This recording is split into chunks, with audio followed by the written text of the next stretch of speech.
m'est difficile de choisir une ou deux œuvres parmi mes œuvres, car chacune de mes œuvres porte une émotion, une histoire, un mythe. Mais certaines sont directement liées à des réalités qui m'ont profondément marquée. Je pourrais parler de deux. L'une d'elles, Corps Résistance, est née d'une période où les récits de violences faites aux femmes, notamment dans les camps de déplacés à Port-au-Prince, étaient omniprésents.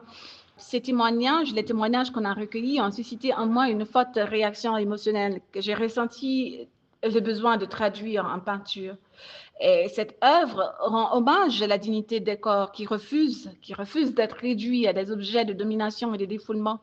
Elle représente quatre femmes portant une forme de symbolique du sexe féminin, à la fois comme un fardeau et comme une force. Certaines des quatre figures apparaissent courbées, certaines écrasées par la violence et les normes sociales.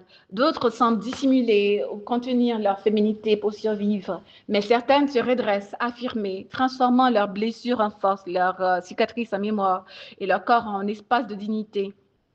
Les couleurs que j'ai choisies, les couleurs ont été choisies de manière intentionnelle, en écho aux luttes contre les violences faites aux femmes, afin de rappeler à la fois la souffrance et la résistance collective.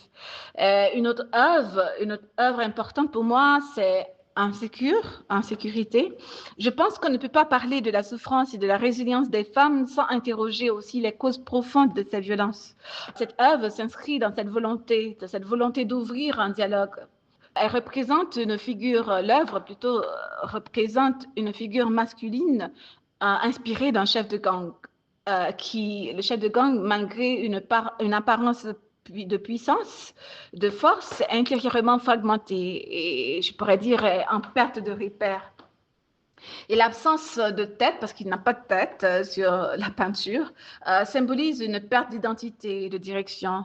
Et à travers des couleurs vives comme le vert, le rouge et des lignes tendues, j'explore la tension entre l'image de force imposée et le vide intérieur du personnage. L'œuvre questionne certaines formes de masculinité toxique et leurs conséquences, à la fois sur les hommes et bien sûr sur les femmes elles-mêmes. Et à travers ces œuvres, je cherche à créer un espace de réflexion. Je ne cherche pas à accuser ou à simplifier les choses, non, mais à montrer la complexité des dynamiques humaines, à rendre visibles les réalités souvent tues et à ouvrir un dialogue entre douleur, mémoire et transformation.